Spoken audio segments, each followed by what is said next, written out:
नमस्कार, हमारे चैनल में आपका स्वागत है। मैं हूं रामचंद्र मौर्य। साथियों, हिंदू चरमपंथियों का हिंदू राष्ट्र बनाने का सिलसिला और इस पर सांप्रदायिक वक्तव्य, जहरीले भाषण का दौर खत्म नहीं हो रहा है। अभी कुछ दिन पहले सुप्रीम कोर्ट ने रुड़की में आयोजित धर्म संसद पर रोक लगाने की बात उत्तराखंड को कही थी। उत्तराखंड सरकार ने धर्म संसद को ही रद्द कर दिया और वहां पर भारी मात्रा में पुलिस बल तैनात कर दिया। लेकिन धर्म संसद के लोग माने नहीं और कल रविवार 1 मई को अंबाला में इन्हीं लोगों ने धर्म संसद कहें या हिंदू सम्मेलन कहें या सनातनी सम्मेलन कहें किया और फिर से वही मार डालने, काट डालने, नरसंहार करने की बात कही गई। मतलब सुप्रीम कोर्ट ने 2 दिन पहले ही चाबुक चलाया था ऐसे वक्तव्य के लिए, ऐसे धर्म संसद के लिए, ऐसे कट्टरपंथियों विचारधारा को बढ़ावा देने के लिए, और 2 दिन में ही भूल गए और फिर से वही राग अलापने लगे चरमपंथी हिंदू लोग। साथियों, लगता है कि अब सुप्रीम कोर्ट का डंडा भी इन्हें नहीं काम करेगा और अब इनके खिलाफ भारत के जन समुदाय को, धर्मनिरपेक्ष शक्तियों को आगे आना होगा। क्योंकि जो लोग कोर्ट की बात नहीं मान सकते, जो लोग पुलिस की बात नहीं मान सकते, जो लोग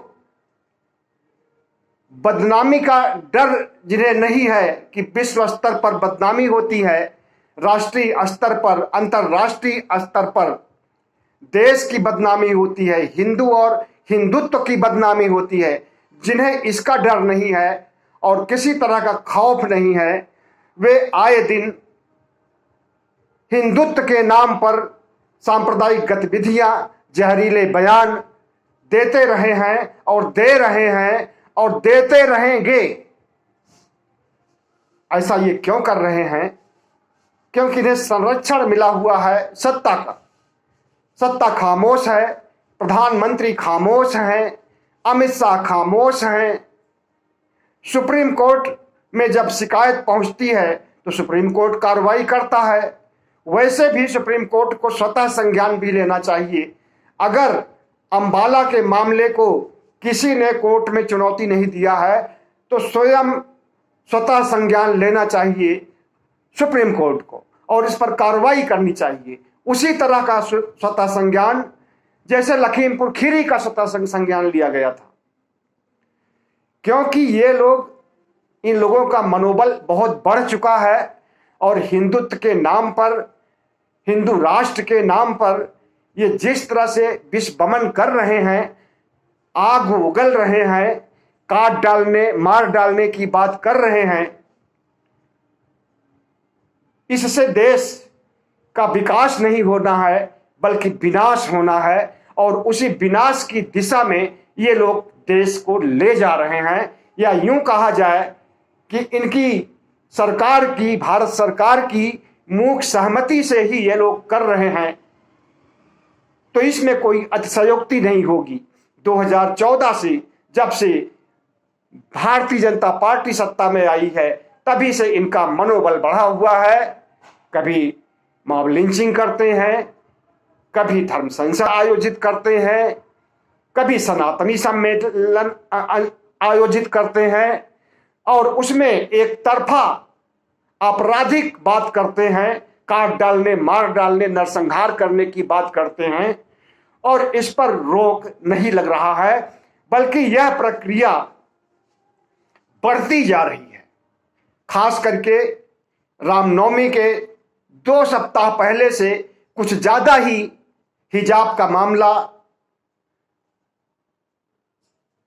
हनुमान का मामला, हनुमान चालीसा का मामला, इस तरह के तमाम सारे मामले ला करके मुसलमानों को निशाना बनाया जा रहा है और न सिर्फ उनके धर्म स्थलों पर झंडा फहराने की कवायद की जा रही है, बल्कि झंडा फहराने की कोशिश करने वाले लोगों के खिलाफ अगर मुसलमानों ने कार्रवाई किया तो दूसरी तरफ से भी कार्रवाई हुई और हिंसा हुई। जहांगीरपुरी की हिंसा इसी कड़ी में हुई है। और ऐसी हिंसाएं सिर्फ जहांगीरपुरी ही नहीं, मध्य प्रदेश में, गुजरात में, पश्चिम बंगाल में कई जगहों पर हुई है और थोड़े समय के अंतराल पर।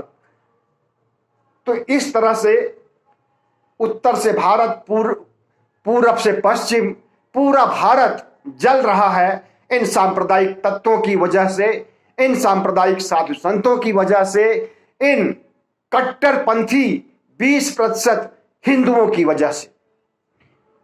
हिंदू राष्ट्र बनाने के नशे में ये जो गतिविधियां कर रहे हैं, ऐसी गतिविधि कभी नहीं हुई है पिछले 70 सालों में।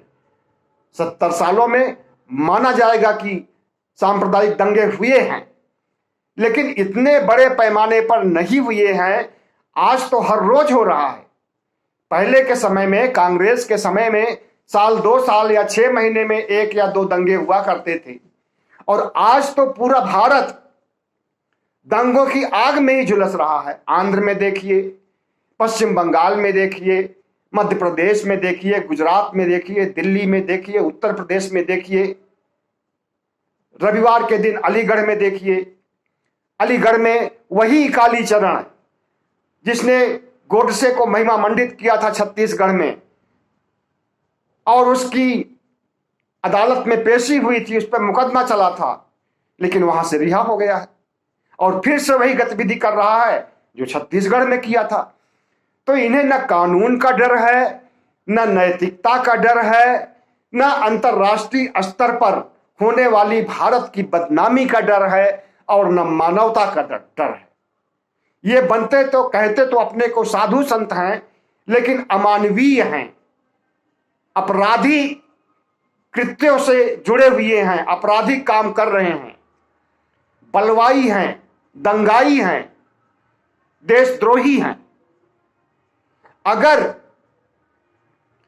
इनके ऊपर कंट्रोल नहीं पाया जाएगा, नियंत्रण नहीं पाया जाएगा, तो एक दिन ये सरकार के सामने भी मुसीबत खड़ी कर देंगे। दंगाई किसी के नहीं होते हैं और दंगाइयों का कोई धर्म नहीं होता है।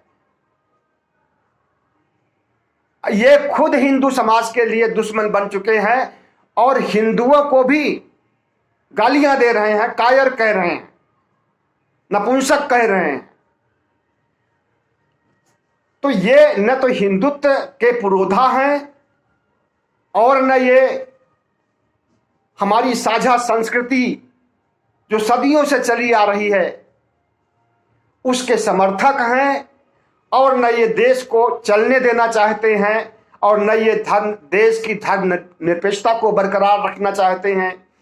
न देश में समानता, न देश में संविधान, इनके लिए कुछ भी नहीं है। अभी जो अंबाला में हुआ, भारतीय जनता पार्टी का नेता है, नाम है असीम गोयल, इसने ट्वीट करके लोगों को बुलाया और कट्टरपंथियों की एक फौज खड़ी किया, और अंबाला में हिंदू सनातन समिति के तत्वाधान में इसने जो कुछ भी किया उसके बारे में लोगों को जानकारी है ही नहीं, क्योंकि मीडिया कुछ दिखाना ही नहीं चाहता। और सुदर्शन न्यूज का जो मालिक है सुरेश चौहान, वो व्यक्ति हिंदू राष्ट्र बनाने के लिए दिल्ली में हिंदू युवा वाहिनी के साथ मिलकर के दिसंबर में शपथ लिया था मार डालने की, काट डालने की, और किसी भी सूरत में हिंदू राष्ट्र बनाने की।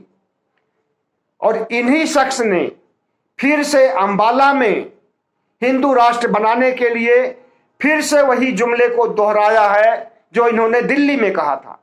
दिल्ली में इन्होंने हिंदू राष्ट्र बनाने के लिए जो जहर उगला था उसकी एफआईआर हुई थी, लेकिन कोई कार्रवाई नहीं हुई, क्योंकि सरकार तो दंगाइयों की ही है, सरकार तो भाजपाइयों की ही है। जब सैया भय कोतवाल तो डर काहे का, गांव में कहावत कही जाती है। जब इनकी सरकार है तो इनके खिलाफ कार्रवाई क्यों होगी? जब इस देश का प्रधानमंत्री खुद कहता है कि बाबरपुर में ईवीएम की बटन दबाइए और करंट लगे शाहीन बाग में, इस देश का गृह मंत्री इस बात को कहता है दिल्ली चुनाव के दौरान, तो बताइए ये देश कैसे चलेगा और देश कैसे सुरक्षित रहेगा? सोशल मीडिया पर बहुत से वीडियो वायरल हुए हैं जिसमें सुरेश चव्हाण, संदीप गोयल के साथ में बहुत से हिंदू, कट्टर हिंदू, भारत को हिंदू राष्ट्र बनाने की शपथ ले रहे हैं और वे कह रहे हैं कि हिंदू राष्ट्र बनाएंगे, पहले निर्माण करेंगे, फिर उसको हमेशा बनाए रखने के लिए इंतजाम करेंगे। किसी भी कीमत पर हिंदू राष्ट्र हम बनाएंगे, उसके लिए जो भी बलिदान होगा वो बलिदान देंगे। ये हम संकल्प लेते हैं, ये हम प्रतिज्ञा करते हैं कि हिंदू राष्ट्र बनाएंगे और हमेशा बनाए रखेंगे। इसके लिए हम कोई भी कुर्बानी देने के लिए तैयार हैं और जान लेने के लिए भी तैयार हैं।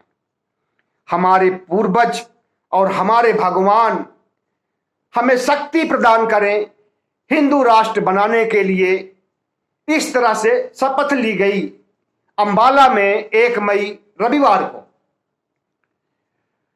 और उसी दिन अलीगढ़ में वही कालीचरण जो छत्तीसगढ़ में गोंडसे को महिमा मंडित किया था, गांधी जी को गालियां दिया था और सांप्रदायिक बातें कह करके माहौल को बिगाड़ने का काम किया था। दूसरे भी हिंदू वहां बैठे थे, कई हिंदू संत तो उठ करके वहां से चले गए उसकी बातों का विरोध करते हुए, लेकिन न तो भारतीय जनता पार्टी ने इस पर ध्यान दिया और न छत्तीसगढ़ की सरकार ने ध्यान दिया। छत्तीसगढ़ की सरकार ने अगर दंगा भड़काने के आरोप में, देशद्रोह के आरोप में इसके खिलाफ मुकदमा किया गया होता तो निश्चित रूप से ये छूट करके नहीं आता। इसके खिलाफ छोटी मोटी धारा लगा दी गई और ये बच करके चला आया है जमानत पर, और जमानत पर आने के बाद उसी तरह से इसके अंदर से जहर उगल रहा है अपने अंदर से, जैसे कि पहले उगलता था, जैसे हरिद्वार में उगला था, जैसे छत्तीसगढ़ में, जैसे दिल्ली में कुछ समय पहले जो धर्म संसद किया था बुराड़ी में। तो इस तरह से ऐसी धर्म संसद, ऐसी घटिया बयानबाजी और हिंदू राष्ट्र के लिए काट डालने, मार डालने की बात, इससे देश की बदनामी हो रही है, हिंदुओं की बदनामी हो रही है, सहिष्णुता नाम की कोई चीज नहीं रह गई है, और सबसे ज्यादा तो भारत सरकार की बदनामी हो रही है अंतरराष्ट्रीय स्तर पर। प्रधानमंत्री अगर अपील करें कि हां आप सांप्रदायिक गतिविधियां नहीं होनी चाहिए और अगर होगी तो उसके लिए कठोर दंड दिया जाएगा, तो निश्चित रूप से यह सब कुछ बंद हो जाए। क्योंकि प्रधानमंत्री की एक अपील पर लोग ताली बजाने लगते हैं, थाली बजाने लगते हैं, नाचने लगते हैं, दिया जलाने लगते हैं। तो जब इस तरह से मनोरंजन करने लगते हैं प्रधानमंत्री की बातों पर और प्रधानमंत्री के संदेश पर, तो निश्चित रूप से सांप्रदायिक शक्तियां भी झुक सकती हैं अगर प्रधानमंत्री अपना मुंह खोलें तो। लेकिन सांप्रदायिकता के खिलाफ, महंगाई के खिलाफ, बेरोजगारी के खिलाफ, आत्महत्या के खिलाफ, किसानों के साथ हुए अन्याय के खिलाफ, किसानों से की गई वादा खिलाफी के खिलाफ, प्रधानमंत्री का मुंह नहीं खुलता है। उनका मुंह खुलता है तो कोरोना पर खुलता है, और कोरोना पर भी खुलता है इतना वैक्सीन लगवा दिया, उतना करोड़ वैक्सीन लगा दिया, ये कर दिया। मतलब अपनी उपलब्धियां ही गिनाते हैं। कोरोना में मारे गए लाखों लोगों की उनकी फिक्र नहीं है उनको, और बुलाते हैं मीटिंग मुख्यमंत्रियों की कोरोना के लिए, और भाषण पिलाने लगते हैं पेट्रोल और डीजल पर, और पेट्रोल और डीजल के लिए विपक्ष को दोषी ठहराते हैं। तो जिस देश का प्रधानमंत्री इस तरह का है, जिस देश का प्रधानमंत्री जुमलेबाज है, जिस देश का गृह मंत्री नफरत फैलाता है, जिस देश का प्रधानमंत्री नफरत फैलाता है, जिस देश का प्रधानमंत्री आरएसएस के इशारे पर कठपुतली बनकर के नाच रहा है, उस देश की दुर्गति होना तो स्वाभाविक है। और इस तरह से न लोकतंत्र बचेगा, न संविधान बचेगा, और न देश बचेगा। तो जो अलीगढ़ में हुआ और जो अंबाला में हुआ, उस पर कोई कार्रवाई नहीं। वहां के स्थानीय प्रशासन को संज्ञान लेना चाहिए था, वहां के पुलिस प्रशासन को संज्ञान लेना चाहिए था, लेकिन किसी ने संज्ञान नहीं लिया, कोई एफआईआर नहीं हुआ और न होगा। जब हल्ला मचेगा चारों तरफ से, विपक्ष के लोग, बुद्धिजीवी लोग, पत्रकार लोग सोशल मीडिया पर, तब जा करके किसी छोटे मोटी बात को दिखा करके मुकदमा दर्ज कर लिया जाएगा और उसके बाद कुछ नहीं होगा। हिंदू राष्ट्र बनाने के लिए हिंदू युवा वाहिनी ने दिसंबर में जो गतिविधियां की थी उसके खिलाफ मुकदमा हुआ, एफआईआर हुआ, कुछ नहीं हुआ, सब छूट करके बाहर आ गए। छूटने की तो बात ही छोड़िए, कोर्ट तक भी नहीं गए, कोर्ट में पेशी तक नहीं की गई उनकी, एफआईआर दर्ज हो गया था। तो ये भारत सरकार का रवैया है, क्योंकि भारत सरकार खुद सांप्रदायिक मूड में रहती है और हिंदू मुस्लिम का ध्रुवीकरण कराना चाहती है। क्यों न माना जाए कि भारत सरकार ही ये सब कुछ करवा रही है। ये दंगे, ये फसाद, ये हनुमान चालीसा, ये हिजाब, ये लाउड स्पीकर, जो कुछ भी हो रहा है पूरे देश में, उसके लिए अगर कोई जिम्मेदार है तो भारत सरकार जिम्मेदार है, या जहां पर भारतीय जनता पार्टी की सरकार है वो जिम्मेदार है, और भारतीय जनता पार्टी और आरएसएस जिम्मेदार है। तो साथियों, हिंदू राष्ट्र बनाने के लिए ये क्या क्या करेंगे, क्या क्या नहीं करेंगे। सबसे पहले तो एनआरसी सीएए लाए, उसमें सिर्फ न तो अल्पसंख्यकों, मुसलमानों, बल्कि बौद्धों और ईसाइयों को भी इस देश से महरूम करने की कोशिश की गई, और असम में इसे लागू भी किया, और लाखों लोगों को डिटेंशन कैंप में भेजा भी। उसमें हिंदू भी थे, मुसलमान भी थे, ईसाई भी थे, और डिटेंशन कैंप में बहुत सारी मौतें हुई। न वहां खाना ठीक से मिल पा रहा है, न वहां रहने की कोई सुविधा है। ऐसे में मौतें नहीं होगी तो क्या होंगी। ये असम में हो चुका है, और उसी को राष्ट्रीय स्तर वहां पर इन्होंने प्रयोग किया था। अब इसको पूरे राष्ट्र में लादने के लिए गृह मंत्री ने घोषणा कर दिया, और प्रधानमंत्री ने कहा हमें तो पता ही नहीं है, ऐसा तो कुछ बोला ही नहीं गया है। मतलब ये लोग इतना बेवकूफ बनाते हैं और इतना ज्यादा जनता को मूर्ख समझते हैं कि किसी को मतलब एहसास ही ना होने पाए कि इनकी अंदर ही अंदर क्या तैयारी चल रही है और ये क्या करने वाले हैं। राष्ट्रीय स्तर पर एनआरसी सीएए का विरोध हुआ, और अब वो ठंडे बस्ते में चला गया है। कोरोना खत्म हो गया, उसके बावजूद वो ठंडे बस्ते में ही रहेगा, क्योंकि फिर से चुनाव आने वाला है, और ये नहीं चाहेंगे कि फिर से किसान कानून को, 3 कानून को फिर से वापस ला करके, या सीएए एनआरसी को फिर से वापस ला करके बोतल से भूत को निकालने का, जिन्न को निकालने का काम करें। अगर बोतल से जिन्न निकला तो इन्हीं को खाएगा, और इनकी हार होगी, और बुरी तरह से हार होगी। और आजकल अब समान नागरिक संहिता पर जोर दिया जा रहा है। ध्रुवीकरण करने का, सांप्रदायिक विद्वेष फैलाने का समान नागरिक संहिता भी एक बहुत बड़ा हथियार बन गया है भारतीय जनता पार्टी के लिए। भारतीय जनता पार्टी के लोग चाहते हैं कि न तो मुसलमानों की संस्कृति, मुसलमानों का रीति रिवाज, मुसलमानों का खान पहनावा, रहना इन्हें सुहाता नहीं है, इन्हें देखना नहीं चाहते हैं मुसलमानों को। इसलिए समान नागरिक संहिता ला रहे हैं कि जो कानून मुसलमानों के लिए होगा वही ईसाइयों के लिए होगा, वही बौद्धों के लिए होगा, वही जैनों के लिए होगा, वही मुसलमानों के लिए होगा। तो एक कानून, एक भारत एक कानून का इनका नारा है और उसको चरितार्थ करने की कोशिश कर रहे हैं। लेकिन ऐसा संभव नहीं है, क्योंकि भारत में बहुत से धर्म हैं, बहुत सी संस्कृतियां हैं, बहुत से रीति रिवाज हैं, बहुत से परंपराएं हैं, और सभी धर्मों के अपने अपने को हिंदू कोड बिल है, मुस्लिम पर्सनल लॉ है।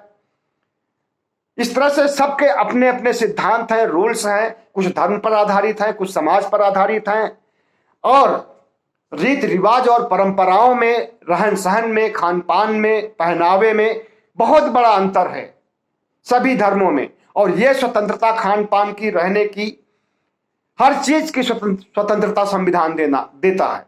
और संविधान के खिलाफ अगर कोई अनहोनी करना चाहेंगे या संविधान को हटाना चाहेंगे और हिंदू राष्ट्र बनाने की दिशा में जिस तरह से गतिविधियां चला रहे हैं, इसको चलाते रहना चाहेंगे, तो अंततः नुकसान इन्हीं का होना है।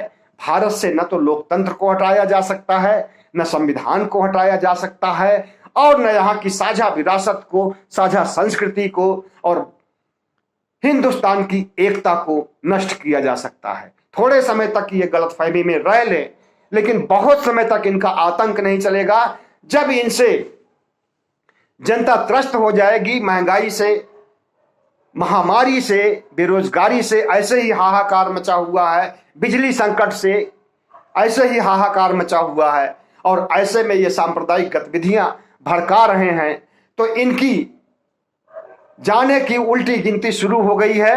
और भारतीय जनता पार्टी खुद ही अपनी कब्र खोद रही है और खुद ही उस कब्र में समाहित हो जाएगी और भारतीय जनता पार्टी का खात्मा हो जाएगा। क्योंकि अन्याय और अत्याचार हिटलर का भी नहीं चला था और किसी भी तानाशाह का नहीं चला था, तो मोदी जैसे तानाशाह का और आरएसएस के प्रमुख मोहन भागवत के तानाशाही रवैये का और भारतीय जनता पार्टी के तानाशाही रवैये का भी अंत होना है। और वो अंत की दिशा में खुद ही काम कर रहे हैं, और एक दिन वो आने वाला है जब भारत मुक्त, बीजेपी मुक्त भारत हो जाएगा और भारत से इन सांप्रदायिक ताकतों का, इन हिंदू राष्ट्र बनाने वाली ताकतों का नाश हो जाएगा। बहुत बहुत धन्यवाद। हमारे चैनल को सब्सक्राइब कीजिएगा, लाइक कीजिएगा और शेयर कीजिएगा। नमस्कार।